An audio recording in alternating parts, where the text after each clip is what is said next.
Welcome. Welcome to the Museum at MFIT's Fashion Culture Series. My name is Tania Melendez Escalante, and I am Senior Curator of Education and Public Programs. It is my honor to introduce Paul Martineau and David Campany, who will present the book, Rodney Smith, A Leap of Faith. Paul Martineau is curator of photographs at the J. Paul Getty Museum. He has organized an array of exhibitions, most notably the international traveling show Robert Mapplethorpe, The Perfect Medium, for which he won a Lucy and a Global Fine Arts Award. Mr. Martineau has also authored over a dozen books and articles, including Herb Ritt's LA Style and Icons of Style, A Century of Fashion Photography. David Campany is curator at large for the International Center of Photography, New York. His recent exhibitions include William Klein, Yes, Photographs, Paintings, Films, 1948 and 2013. Actual Size, Photography at Life Scale, and A Trillion Sunsets, A Century of Image Overload, all at ICP. His books include On Photographs, A Handful of Dust, and Walker Evans, The Magazine Work. After our conversation, Mr. Martineau and Mr. Campany will be available to sign books on stage, and the book is on sale at the entrance of the auditorium if you wish to purchase a copy. At the end of the event, we'll have a Q&A session. We will distribute cards where you can write your questions, and I will be giving your questions to the speakers. I ask you to please silence your devices, and please join me in welcoming Paul Martineau and David Campany.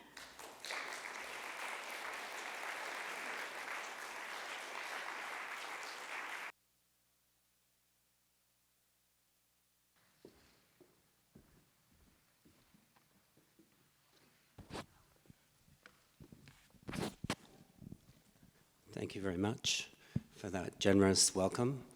And I just want to say how pleased I am to be on the stage with David.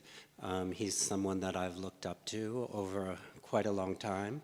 And he writes excellent books for which he receives very nice awards for. So do you. Oh, thank you. But I haven't won an award yet. Maybe that's to come. Well, before we get started, I wanted to ask who is familiar with Rodney Smith's work? Oh, good. And how about people that are familiar with William Klein's work? All right, we got a lot of fans in the audience. That's excellent. So what we thought we would do is that I would start off talking a little bit about Rodney Smith, and David can talk a little bit about William Klein, and then we'll get into some compare and contrasts for both of these artists.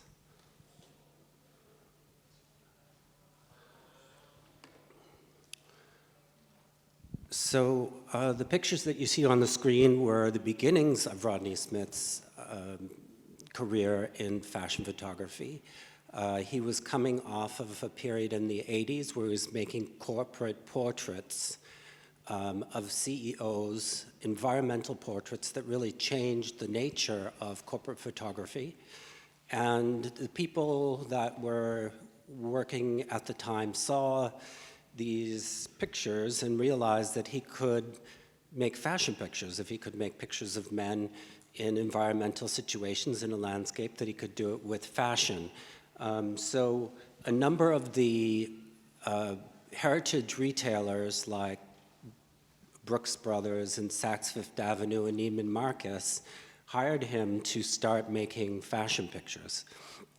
And you'll see that they're very controlled looking, even though in the one on the left, the woman is moving. And that's because of his great sense of composition.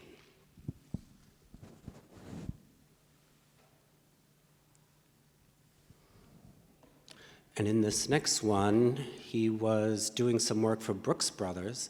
Again, a very tight composition, emphasizing the American flag. There's a kind of patriotic feeling to his work in this early period. And there's also the introduction of wit and humor, that Brooks Brothers were selling suits for a variety of different builds.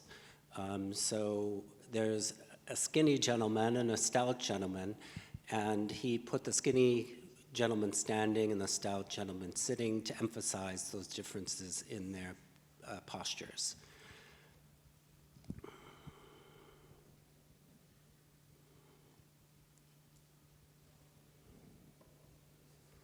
And then in 1995, just a couple of years after he got started in fashion, Dennis Friedman, who was the editor of W magazine, decided to hire Smith to illustrate the men's portfolio for the magazine. And they chose as a location a historic site where the Shakers had a community. And he made this picture of this gentleman standing in a field of corn. And he has this rigid frontality. It's almost like he's stopped and he's caught in thought, trying to think of a loved one or something else that's very somber. And he has his hand in his hat in his hand. And this picture resonates with me in a way. I see paintings like the painting of the American Gothic by Grant Wood. It's got that kind of stiff frontality that painting has as well. And a pyramidal structure that you can see that the whole thing is based off of the pyramidal form. And then on the left you have, on the right actually, I think, no, on the left. On the left you have him sitting, the model sitting in the Shaker building. And you can see how beautifully it's composed with all the lines and the light coming into the room from the window. Rodney loved the light, and he said the light was the source of his inspiration. The second most important thing was the location, but the first thing was the light.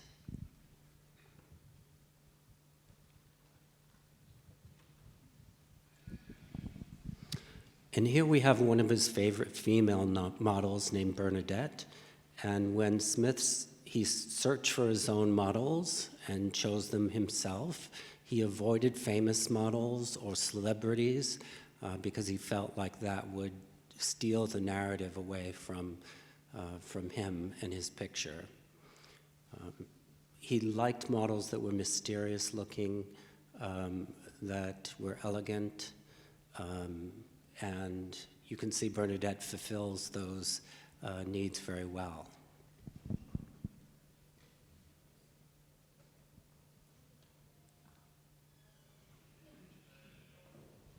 Here we have one of his iconic pictures. It's called Skyline, and this was part of a set of line pictures, skyline, hemline, and airline, that were made for the magazine.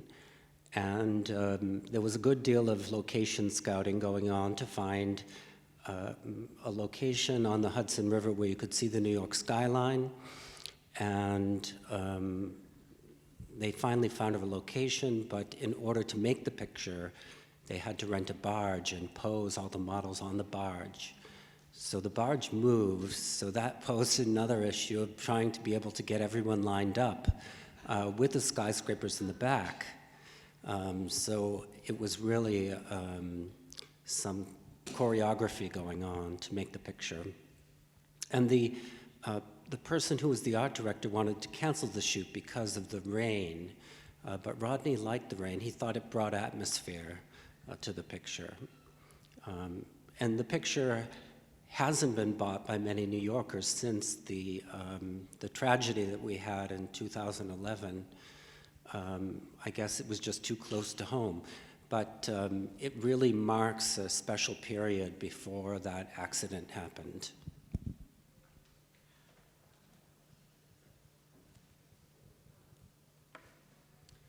And then, of course, as the 90s rolled on, the magazine started to have more money to send people on international travel. If you remember, in the early 90s, there was a recession that made all the budgets tighter. But by this time, they started sending Smith to various locations in Europe, and his pictures took on a more European flavor rather than the original American flavor that they had earlier. And he's photographing for the W portfolio again. Dennis Friedman was so happy with what he did the first time that he had him reprise his role for the men's portfolio. And they did a series of pictures at the park at Sceaux, just outside of Paris. And at the end of the shoot, Smith saw one of his models coming down the staircase, and he had everything packed up.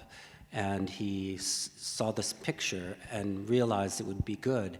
So he halted everything and made this picture of Gary descending the staircase.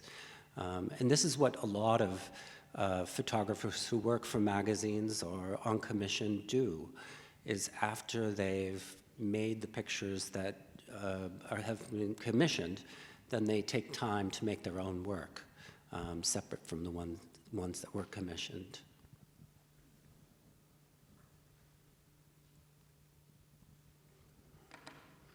And of course, being in Europe also helped bring about Smith's interest in surrealism, the movement that started in the 1920s that had to do with the subconscious, the dream world, the absurd, the idea that machines are going to take over our lives.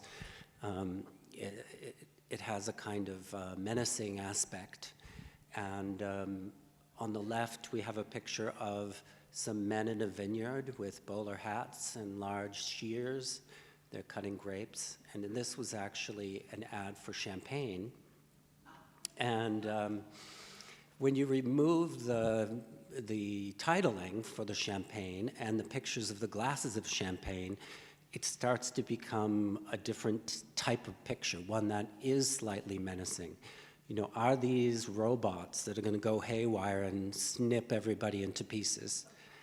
And they have these bowler hats on, so they really make me think of Magritte in his paintings, of the man in the suit with the bowler hat and the apple for a face. We don't have an apple, but we have everything else. And then on the right, we have a Hitchcockian picture of this man who's absurdly chasing the airplane that he was too late at the gate and he missed his flight, and he's trying to flag the airline down. But look how beautifully it's composed. It's really fantastic. There isn't anything you can change to make it a better picture.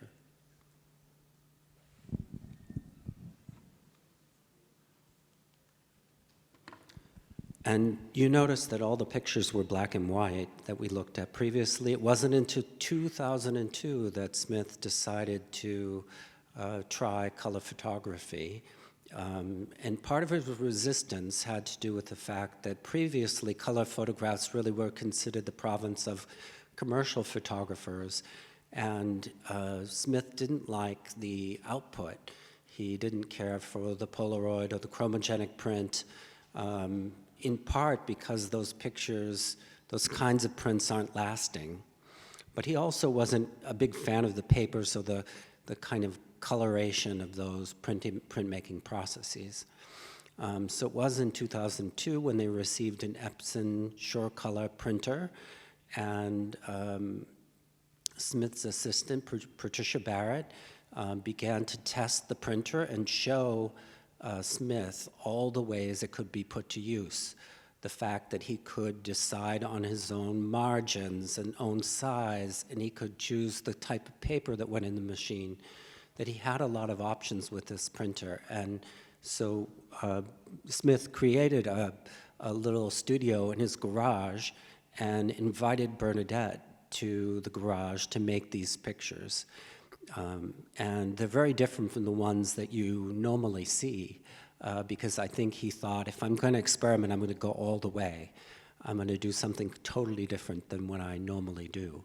And these are influenced by the fashion photographer Sarah Moon.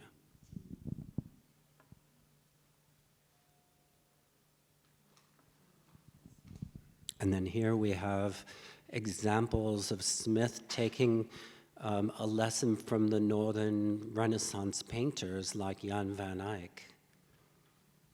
He said that he learned much about lighting and about color from the Northern Renaissance masters. On the left, you see the man kissing a woman in this interior.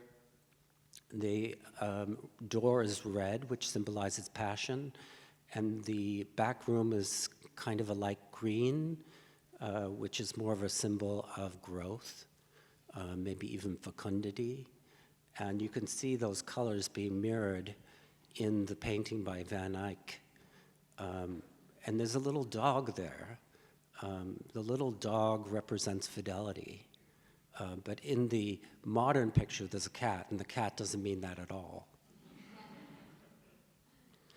And then in the background, you see that great mirror for which Van Eyck is famous, for being able to paint reflections in. And you have a similar mirror in the back of the Smith picture.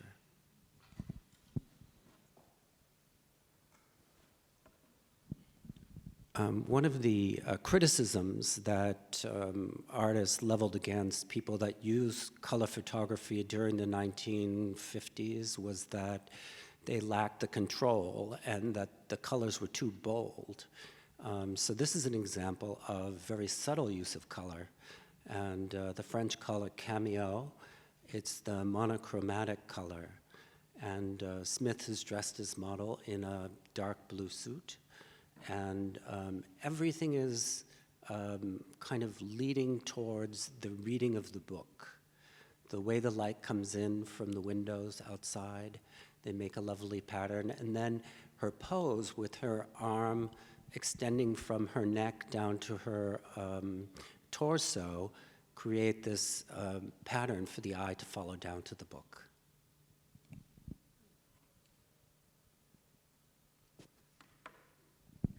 Oh, and then there is, and you know, he didn't restrict himself to just using color pictures after he started using color film. He went back and forth as he saw the need.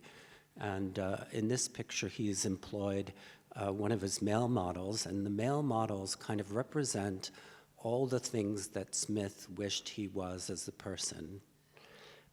He tended to be slightly afraid of people looking at them in a direct way. He was kind of self-conscious, and he didn't think he was good looking, and so he really liked handsome models that were courageous and willing and athletic and willing to do feats of daring do, like jump off of buildings. So you see that he has trained the camera and focused in on the architecture, not on the figure who's leaping. So he's kind of like this calligraphic flourish that's like kind of going across the sky in the picture. We have all this wonderful detail in the architecture. It's a really fabulous picture. The model will forever be caught between the two buildings in that place where there's nothing but air around his feet. It's magical.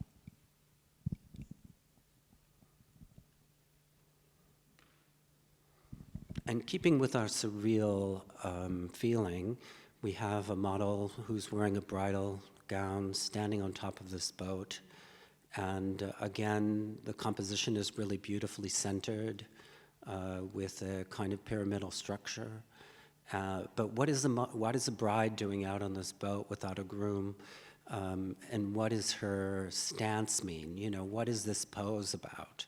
It's really about power and control, that this woman is on top of the world, and she's in control, and Smith wants to share that with us.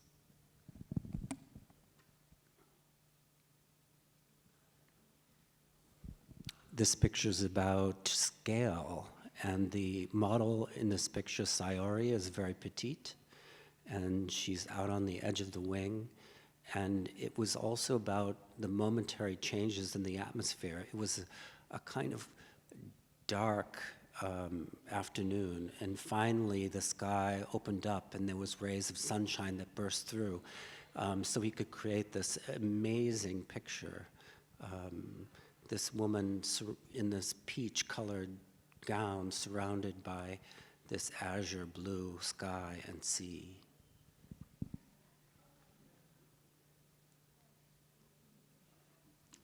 And then we can turn over and speak a little bit about Klein. Thank you, Paul. That was fascinating. Just before I move to that, there's something about all of Rodney Smith's work that has this very suspended sense of time. I always have to check the dates. Yes. And even when I'm looking at the dates, I'm thinking, well, that could be 30 years before or 40 years before. What's your feeling about that with Smith's work? Because as we'll see with Klein, they're very much of their moment, Yes. of their time. Well, we go back to the 80s, we remember that was a period of conspicuous spending and spectacle, and everything was about power lunches, big hair, big shoulders, the look at me decade.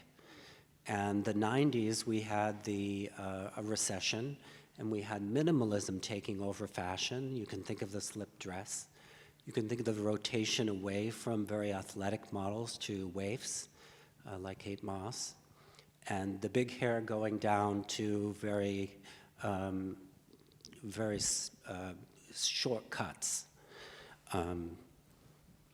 So we have this total change towards something different. And one of the things that started happening, the admixture of drugs, the drug scene, and also the grunge movement in music from the Pacific Northwest, is the advent and the rise of heroin chic, where you have rail-thin models in sickly makeup in very disheveled environments. So this was a direction that Smith it was opposite of Smith's style completely. It was also opposite of these heritage brands.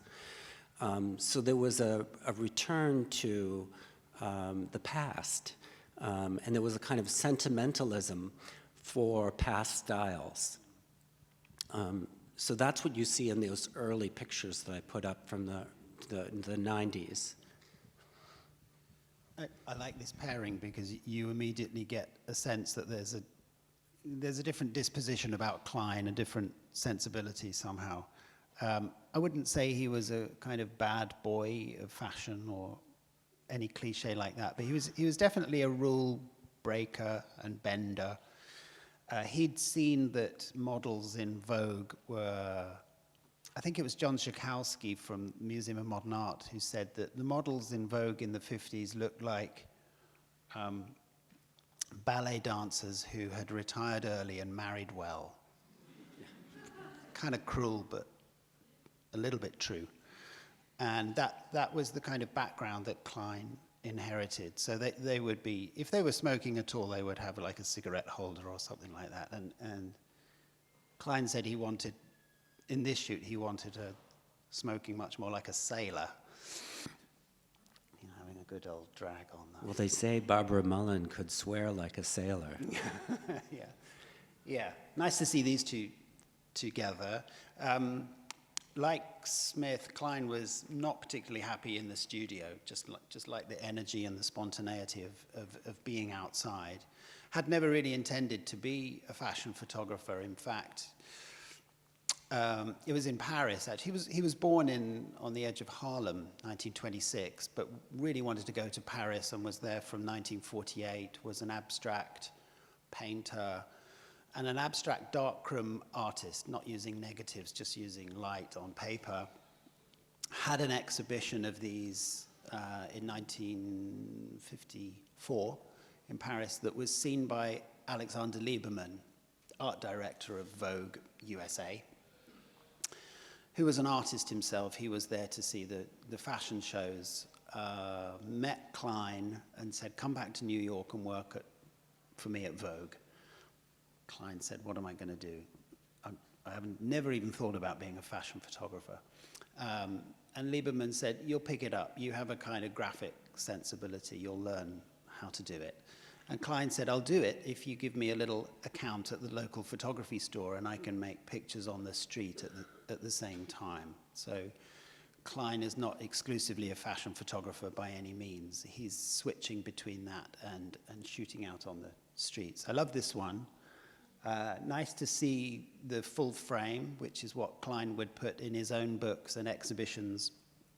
We had a very nice print of this at ICP, but that's how it gets cropped for the page. You can see the model on the sort of front left. You can see where the hem has been pinned up, and I think it's that gets that gets cropped off. Does anyone recognize the woman on the right of the shot? That's Uma Thurman's mother. That's Nena von Schlebrugger. And they're on the roof, actually, of Richard Avedon's studio. Avedon was actually the competition. He was working at Harper's Bazaar. Maybe he was making money on a studio let to Vogue. And actually, Klein tells the story of just being very bored in the studio with the models and says, let's go up on the roof, bring the changing mirrors, and we'll improvise. So he was often involving the models in coming up with poses. There's often a kind of irony or something slightly mocking of the whole business going on in his work. This was taken down on the Lower East Side. It was a disused barber shop that was painted to contrast with that season's dresses. The guy on the right was helping to paint the store, and Klein said, come on, get in the frame. Of course, when Vogue published it, they cropped him off. So Klein always made a point, if ever he exhibited or published the print, to show it full frame.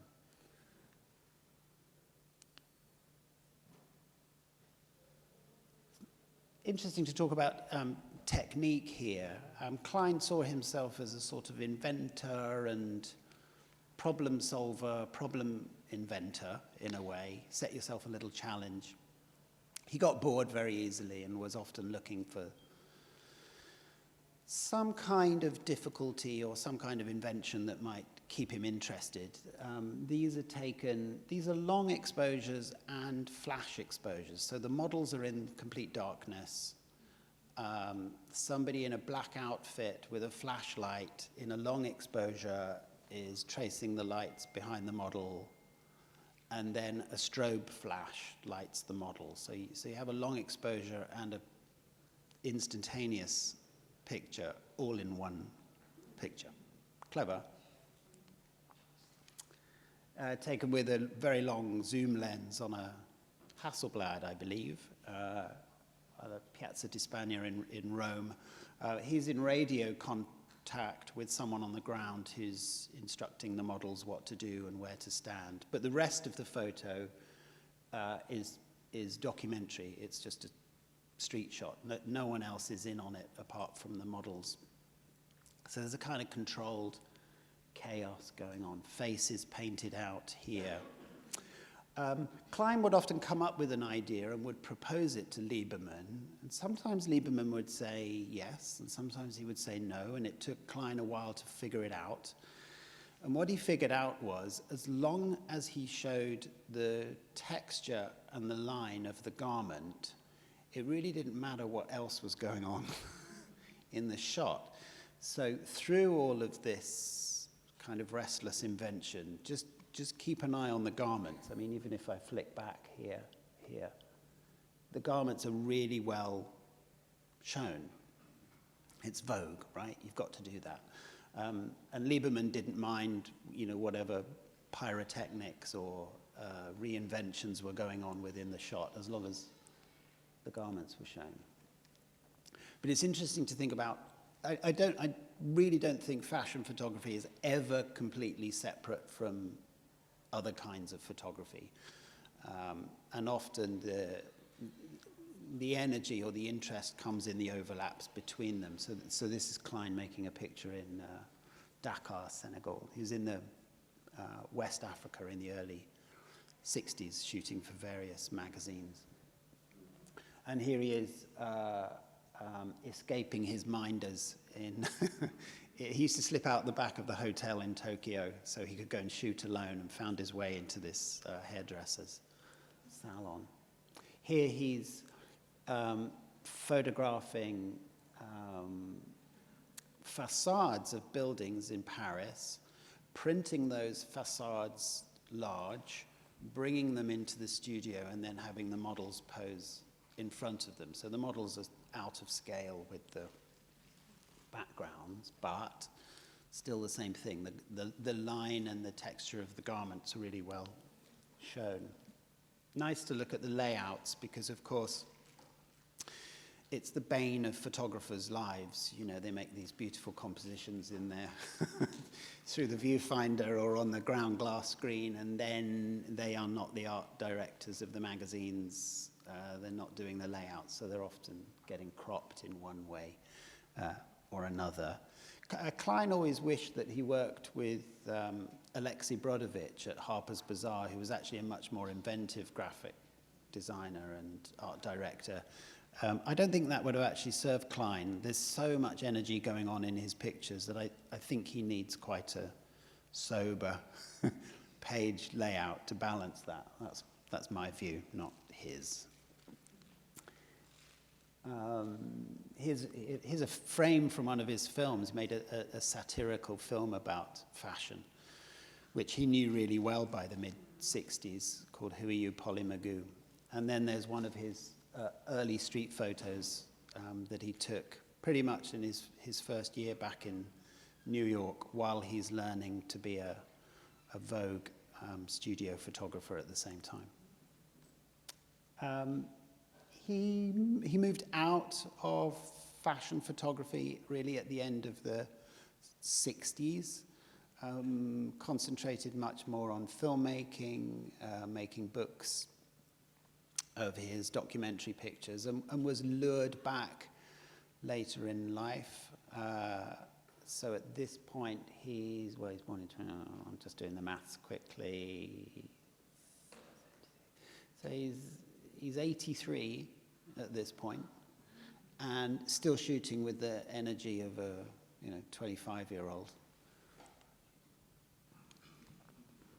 Nice multiple portrait of Karl Lagerfeld there. And interesting what happens when images come off the page and onto the wall, and maybe here we can start talking about what we build to talk about. That I think the title was "What Makes a Fashion Photo Art." I don't have any answer to that, but it's an interesting question, and I'm prepared to have a go at it. But I don't have any answer in the last instance. And this is what a Klein show looks like. This is the one I curated at ICP, but it's very much in the style of how Klein made his shows. This was actually the last one in his own lifetime. He actually died 2 days before the ending of the show, which was a little bit sad, but not unexpected. And there's a big book to go with it. But yes, Paul, what does make a fashion photo art? Well, we can eliminate a lot of pictures. It's just like when you look at paintings, there are only a certain number of them, and it's a small number of them that are masterpieces. It's the same thing with fashion photography, that you have to look at a lot of fashion pictures to find the ones that are artistic, the ones that have legs, yes, the ones that resonate with you over and over again and have a certain timeless quality about them. Yeah, I was thinking about the timeless thing because I asked you about that in relation to Rodney's work. I always, there's a remark that, I'm going to get pretentious now, Charles Baudelaire, often talked about the idea of the modern art in the modern era would be a combination of the ephemeral and the eternal somehow together. Easier said than done. But photography obviously has a certain kind of access to the immediacy of the present, but then there may be a sensibility that wants to somehow transcend that or somehow extend the life of the image, hopefully. Fashion is ephemeral, so the idea of a fashion photograph being art, and we think of art as something that maybe lasts. I like your point about we can eliminate a lot of things, because most photography in any field is mediocre, like by definition. It's average. Right. But the interesting thing is fashion photography has had enough of a population of people that wanted to make work that was better than the context or the assignment demanded. Right. Somehow. Yes. That there was. And sometimes it has to do with the power of the photographer themselves, that they have a certain amount of power to resist what the editor is asking them to do. So they can do exactly what they want to do and get it published. But that only comes for the people at the top after they become famous. Yes. Yeah, it's a difficult place to make art from. Yes. You could say, but you have to pay the bills. Yeah. And, it's only been possible to be an art photographer, capital A, capital P, for the last generation or so, and for not very many. Right. And so anyone with an artistic ambition in photography was either independently wealthy to begin with, or they were working in some kind of applied field with a certain ambition. Yes. Or making things on the side while. Tell me about Rodney. You mentioned him, like he's doing one for the commission and then one for himself. Well, that was just one example of him doing what a lot of photographers do is when the commission is done, then you have the location, you have the models, you have the dresses, you have the makeup people. You might as well make a few on the side. Right. Yeah. Herb Ritts used to do that a lot too. Yes. The Klein ones are the Klein images that he ended up having in his own oeuvre, that are in his books and in his exhibitions are often very slight variants, because Vogue was often, always still is, quite tenacious about holding on to the material that makes it to the pages. So often when I was doing my research on Klein, I'd notice that the one in the magazine and the one in Klein's own books are slightly different somehow. Not always, but a lot of the time. How do you feel about just seeing fashion images make that transition from page to wall and in frames? What do you... I think it can just still be art on the page. I like to see it on the page as well as on the wall. Right. But there's something about a finely made photographic image. It's image and its object at the same time. So there's a way to appreciate that that's different from the photomechanical reproduction that you see in a magazine. Yeah. And you really do have to see it in the real to appreciate all that goes into that. Yes. The craft of making a print. Yeah. It's interesting in relation to someone like Guy Bourdin, French photographer, who did work a lot in America and in France for Vogue and other fashion-related commissions.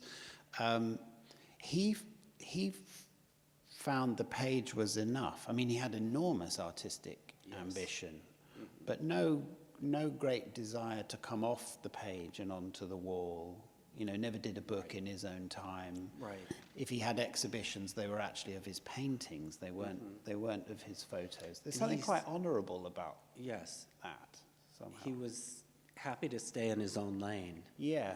And made the switch very early from black and white to color photography. Yes. Maybe that put him off making the prints for Maybe. exhibitions. I mean, I think they were so well designed for the page, his pictures,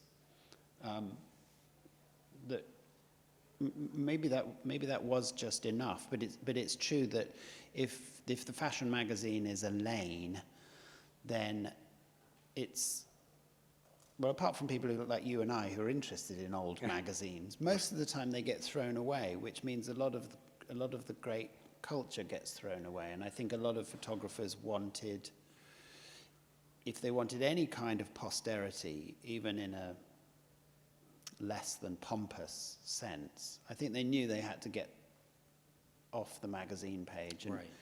If it wasn't onto the wall, maybe into a book of their own work or something like that. Because wasn't it Avedon that said that fashion was the F word of the museum environment? Yeah. Something like that. Or magazines, maybe. I mean, I always think of, we still live in a culture, don't we, that's very hierarchical, that puts museums up here, and galleries here, and books here, and magazines here, and the internet is like the mud of culture. But we know that good photography gets made seriously. It gets made seriously in any of those contexts. And this was something that museums have had to contend with around photography, that it has to look beyond work that's made for the museum. Right. And so you'll hardly see it like a fashion exhibition now that doesn't also include the magazines or the books or some signal that the museum wasn't the primary context for the work, and the work has made that journey to the museum from somewhere else. Same with documentary photography or photojournalism. The museums now know that they have to show, Life magazine, where the pictures were first published, which is all to the good, I think, because it does deepen the understanding of the life of pictures and how they get out and how they circulate. Yeah. Yes. Yeah. Having done the book, Paul, of Rodney Smith's work, books have a way of feeling quite definitive. So were you forming the Smith canon in the making of that book? Is that a burden that falls upon you when you do a book like that?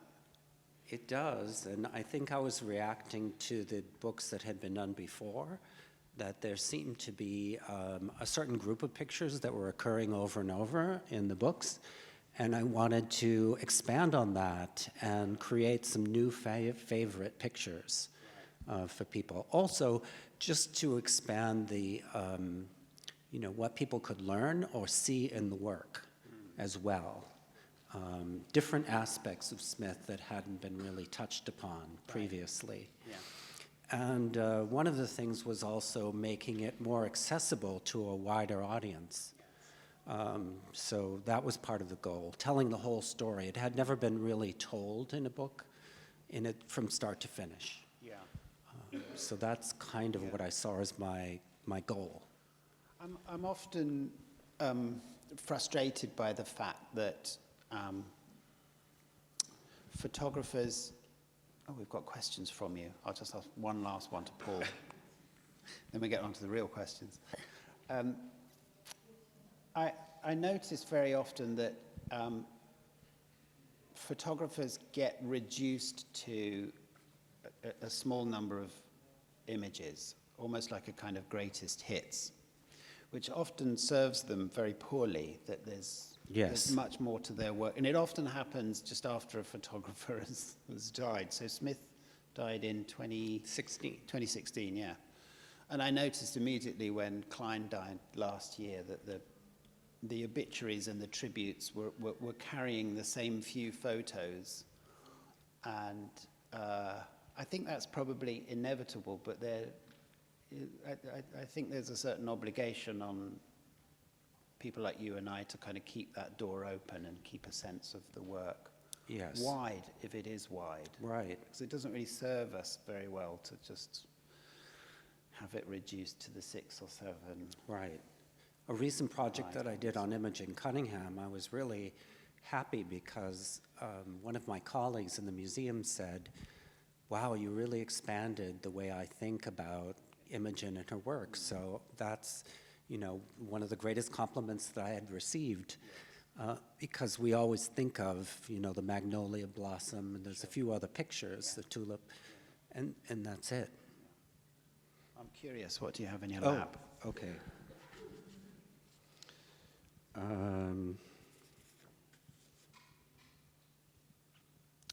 Is there still much pushback against fashion photography as art? What do you think? Yes, I would hope so. My feeling is that photography is always going to have an unresolved relation to art. And that's where the energy is. I know there are great defenders and champions of the medium as art, capital A, and I understand that, but sometimes I think, be careful what you wish for. If it was just unproblematically art, I think a certain kind of energy and frisson would be lost. Mm-hmm. Most photographs that people see, the overwhelming number, don't have much to do with art. They have a kind of aesthetic charge because they're images, so all images do. But my feeling is that it's always going to be a kind of in-out, unresolved question, and I'm okay with that. Mm-hmm. What do you think about that one? I think that it's really about choosing. Right. The right pictures to be in, and then everything else can be out. Yeah. Right? I don't mind choosing. No, choosing is important, and there is no, it sounds kind of old-fashioned to say, but there is no art without judgment. Right. And we can argue what the judgments would need to be, and they change, the criteria change, but they never, the idea of judgment, of saying this one and not that one, but never really goes away. Have you seen museums that just do not collect fashion photography because they think that none of it's art? I have seen some departments that are like that. Or, you know, refusal to have a fashion photography show because they don't think it's art. I think I'd argue it, I think I can picture myself arguing it both ways. So if a museum didn't collect it on the basis that it wasn't art, I'd get offended by that, and I'd be pushing for it. But somehow, at the same time, yeah, I do feel it's conflicted, and that is the source of what makes it interesting.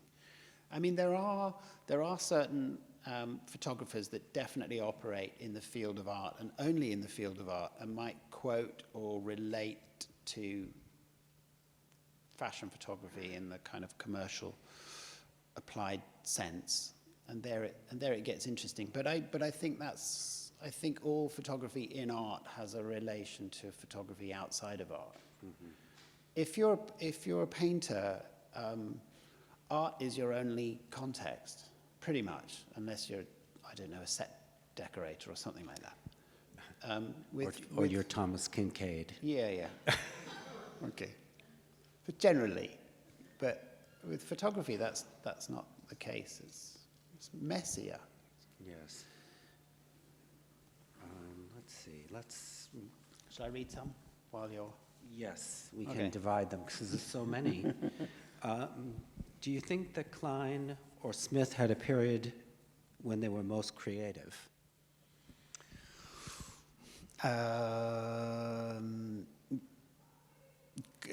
Klein is unusual in being good over a long period of time.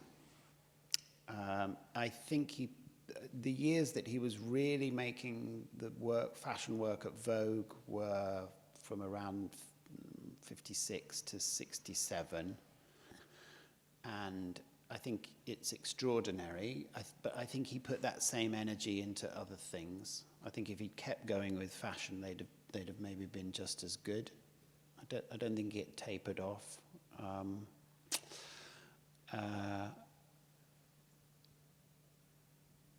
Other people might have other views about that. It's a really interesting question. John Schakowsky, who is head of photography at the Museum of Modern Art, talked about photographers often having a hot streak when they were great, you know, that their best work may be made in a very short period of time and may be made when they're quite young, which is chilling for anyone who's a photographer.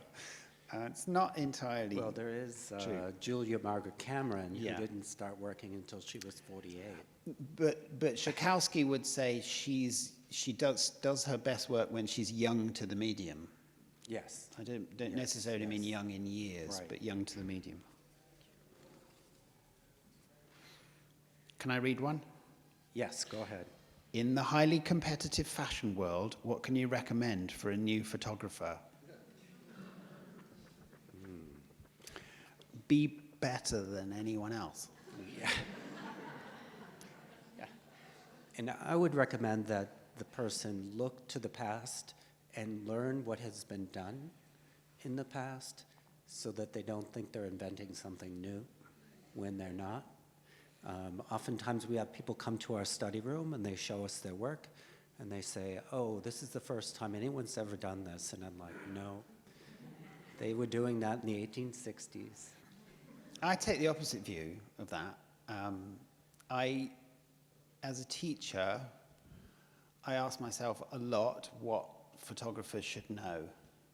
And I know that a lot of the great work, particularly in the 20th century, was made by photographers who hadn't seen much photography. They'd seen a few things. They'd not seen much. And you could say that about artists generally. You know, all those isms moved so fast because they were largely ignorant of what was going on. Now we can't escape the sheer volume of the past of the arts. True, there are huge volume of pictures to look at. Yeah, but I still think really good work can be made without knowing a great deal. If you have a really interesting disposition towards the world and to other people, and you have an affection for appearance, it's a Jeff Wall phrase, which I like, affection for appearance. Good things can happen. I don't know that you need to know all those things. I take your point. I like the idea of having a big visual vocabulary, and it might not be conscious, but that there's unconscious things that you see out in the world, and it rings a bell. And then you find a picture based on that happenstance. You found that one. Which is your favorite or top 3 favorites of Mr. Smith's photographs? That's a hard question to answer. Certainly, any of the ones I put on view today would be among my favorites because I had to choose them from the book of 150 pictures. This one is really beautiful. The one that we've been living with for a little while. It's so quiet, and it really, everything's working to emphasize this space for reading, this environment that's conducive to quiet contemplation. And in a kind of hectic world, this is something that we all need a little bit of, I think. There's a part 2 to this question. Go ahead. Do you prefer his black and white work or his color? I like both. I like both. I know that house is on Princelet Street. It's in London. It's Gilbert and George, I think, live on the same street, the artists. Why did Rodney start doing workshops? Did he learn from them? Which was his favorite model to work with? Well, I think he wanted to have an impact on his students, the students that he was teaching, and he became quite celebrated as a teacher, actually, that he has lots of students that still follow his work and are probably in the audience, at least, you know, if not physically, but virtually, you know, watching this discussion. I did have the opportunity to talk to some of them, and we had really interesting discussions about his teaching methods, that he made a safe place for people to explore their inner issues in order to really make pictures that had something authentic about themselves in them, pictures that really mattered to them, rather than ones that were just kind of, oh, you should stand this far back and you should make sure everything ends up in the frame and use this kind of filter. Ones that were from the emotional depths. This is a multi-part question. All of Rodney Smith's photographs seem to have a sense of perfection about them. Was he a perfectionist? Oh, yes. And how much planning time did Without he spend question. on each photograph? Wait. How many photographs in his archives are unseen? How involved was he in the details of styling each photograph? Leave the archive one aside, but let's talk about him as a perfectionist and the... Oh, super perfectionist, and his favorite word was no. Whereas Klein's favorite word was yes. It's true. Rodney Smith's favorite word was no. And it was because he didn't want to do anything that he didn't feel measured up to this perfectionist stripe that he had. So when you, in the book, it's really fascinating. You do see some of the contact sheets. And Yes. you do see variants of things. Yes. But was it really actually clear to him which was the one, which was the best? I don't think he had a problem choosing the one that he wanted. I think he did that. Sometimes he would run to his printer and say, oh, this isn't good enough. Yeah. I thought I was doing a great job at the shoot, and now it's all shit. You know, it's not Yeah. good. It's having these doubts afterward. But once the print was made, then he could see that he had done a good job and Yeah. he had chosen the right print. Just to finish up, the other part of that was how many photographs in his archives are unseen? I think there's a lot of photographs there that are unseen. I had to, because I did this book during COVID, I had to do it remotely, and the archive was very good about sending me all the information that I needed, all the research, all the images. They're extremely organized, and they had a good running start because Smith was very organized and perfectionistic about how he kept his things. But there are numbers of pictures that are on contact sheets that were never printed because they weren't his selects. And there are also selects that were printed that just no one has seen yet for whatever reason. Yeah. Related to that, just to finish up, there's an interesting question about what happens to a photographer posthumously, because often the official, there's often not such a thing as an official body of work, like what's a work and what isn't. There's just all the negatives and all the files or whatever. And often subsequent people come along and they choose other things. They maybe choose things that maybe the photographer wouldn't have chosen or were overlooked at the time. What do you feel about this issue, about the work being shaped posthumously? I think it depends. Some artists have, taken action in order to prevent that from happening, like Brett Weston burned all his negatives so that no one else could print them. And it's very interesting to note that he printed his own father's negatives before and after he died. So then to burn your own is sending a message. I don't even want my son to be printing my work. And in other cases, like with Mapplethorpe, the estate continues to make prints as long as they're fulfilling the editions that were never fulfilled, and they use a match print that was approved during Mapplethorpe's lifetime to make the modern print. So it's almost like every case is its own situation. Yes. We've reached cocktail hour, everybody. I don't suppose there are cocktails, but there will be a signing. Paul will sign his book for you if you buy it. And I always say, if you buy it, I'll sign it. So It's good that it's that way even if around. I'm here to midnight, I'll keep on signing. Great. Thanks, Paul. Thanks, everyone. Thank for you so coming. much, David. Thank you.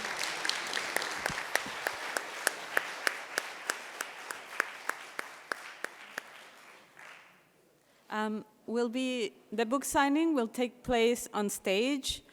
The books are still being sold if you would like to purchase a copy. And if you already did, we're going to form a line on the stage for the book signing. Thank you.